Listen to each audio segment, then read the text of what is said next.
Oke, selamat siang untuk kita semua. Semoga kalian dalam keadaan sehat ya. Oke, kita lanjut pelajaran kita dari pertemuan yang kedua. Kalau pertemuan kedua kita membahas aspek ekonomi sosial dan teknologi, sekarang pertemuan ketiga kita membahas tradisi batu besar atau yang disebut juga dengan megalitikum. Apa saja tradisi batu besar? Oke, sama-sama kita lihat.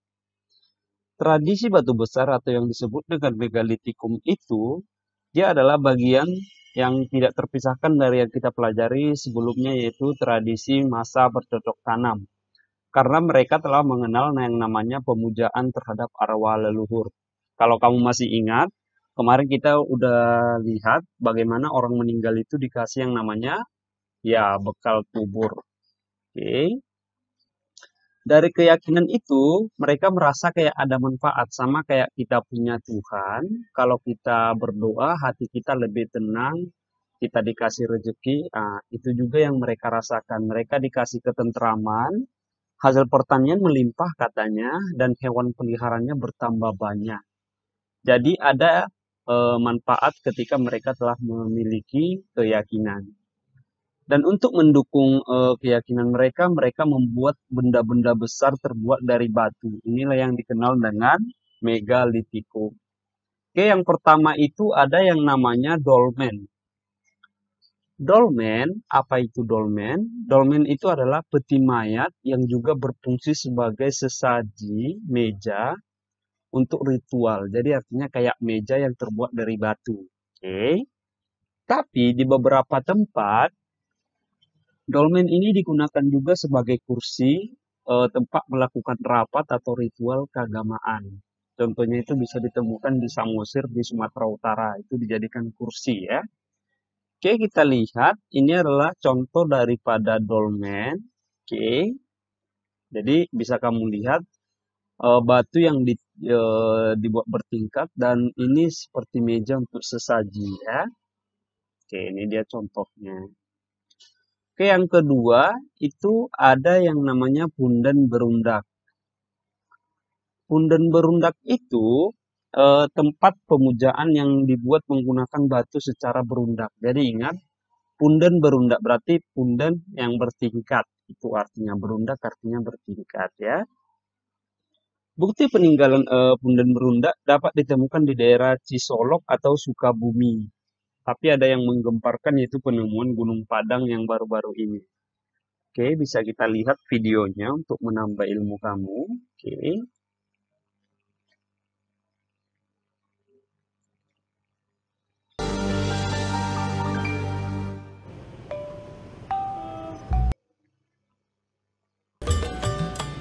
Cianjur telah lama terkenal sebagai daerah yang memiliki keindahan panorama alam yang sangat mengagumkan. Selain dianugerahi dengan panorama alam yang indah, Kabupaten Cianjur juga memiliki situs megalitikum, yakni situs megalitikum Gunung Padang.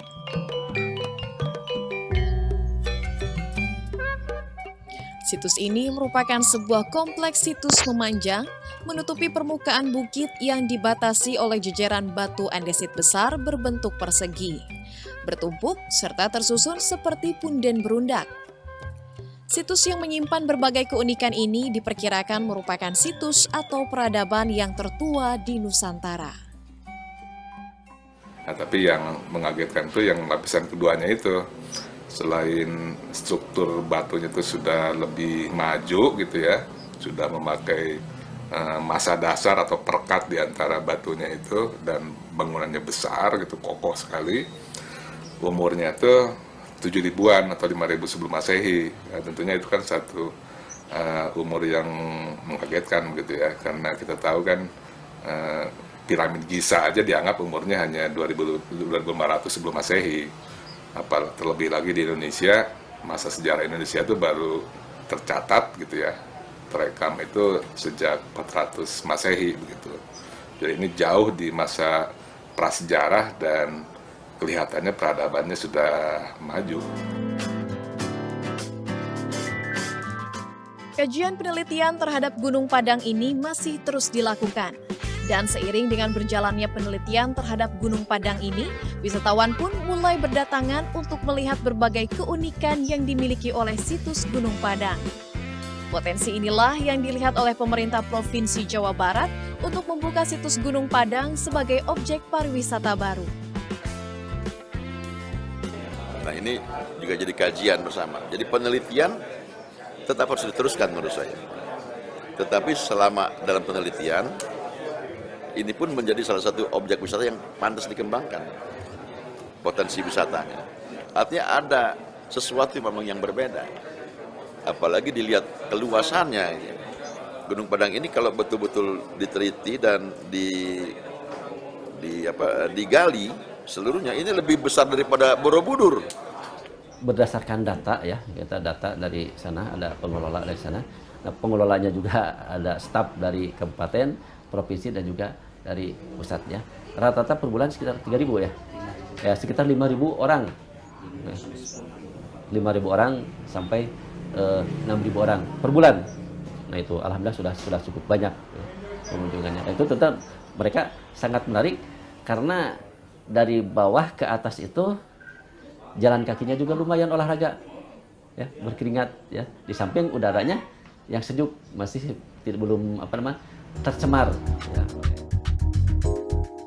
Situs Gunung Padang ini terletak di Desa Karya Mukti, Kecamatan Campaka, Kabupaten Cianjur. Lokasi ini berada sekitar 30 km dari kota Cianjur atau sekitar 2 jam perjalanan menggunakan kendaraan. Untuk mencapai lokasi situs, jalur yang ditempuh sedikit menanjak dan berliku. Namun, papan petunjuk situs megalit Gunung Padang lengkap dengan arah dan jarak yang harus ditempuh. Selain itu, selama perjalanan, wisatawan juga dimanjakan dengan udara yang sejuk, serta panorama alam berupa kebun teh dan lembah-lembah yang mempesona. Sesampai di kaki bukit Gunung Padang, perjalanan para pengunjung dilanjutkan dengan berjalan kaki. Untuk dapat masuk ke situs yang kini telah menjadi cagar budaya tersebut, pengunjung harus membeli tiket seharga Rp2.000 per orang untuk wisatawan dalam negeri. Sementara untuk wisatawan asing dikenakan tarif masuk Rp5.000.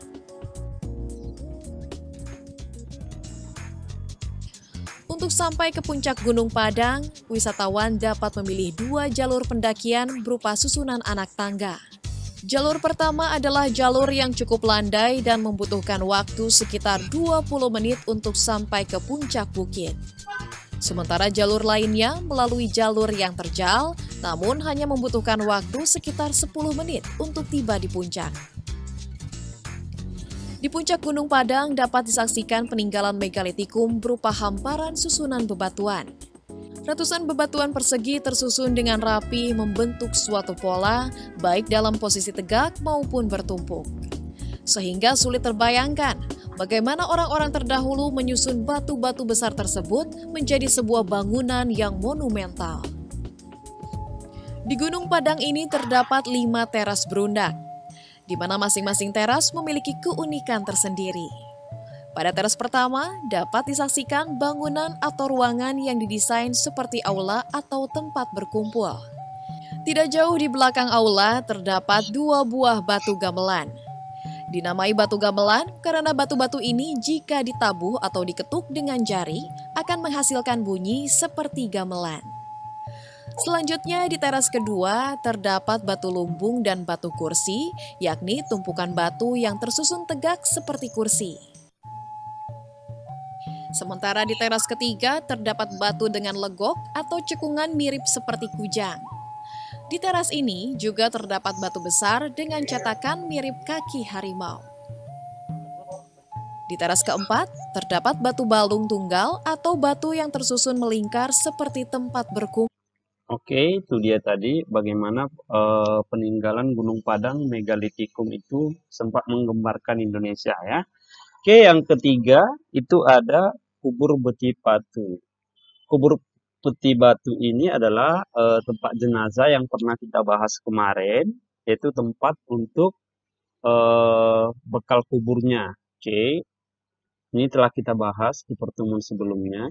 Ini adalah kubur peti batunya, tempat menaruh bekal kubur tersebut. Dan itu sangat luas ya, membutuhkan banyak batu. Oke, yang keempat ada yang namanya kubur berundak.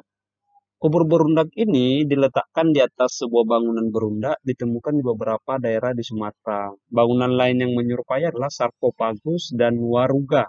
Ini banyak di Sulawesi dan Sumbawa ya. Contohnya adalah gambar kuburan berundak, ini adalah contohnya. Oke.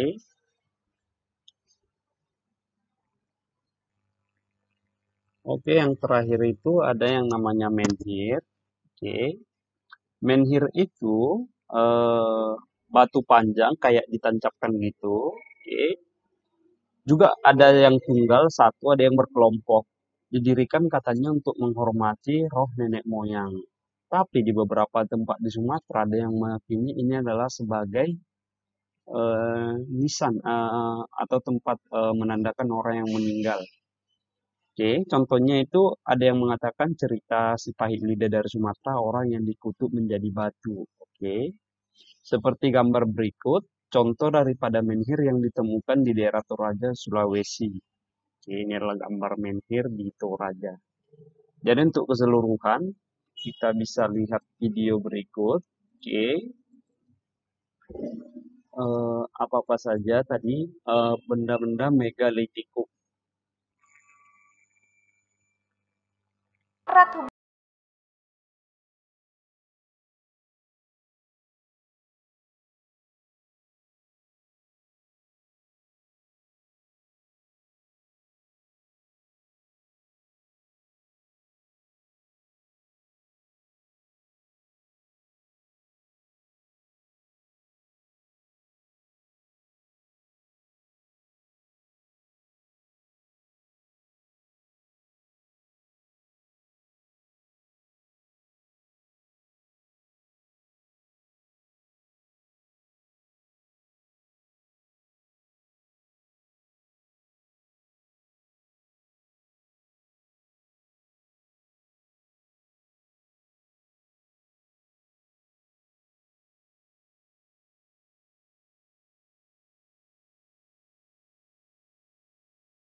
Di samping itu, banyak juga ditemukan manik-manik,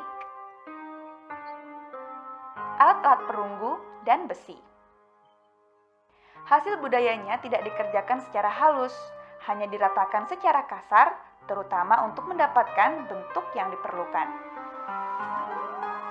Peninggalan kebudayaan megalitikum ternyata masih dapat kita lihat sampai sekarang.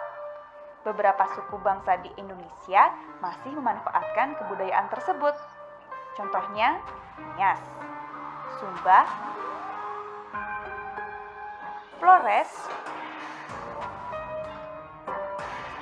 dan Tanah Toraja.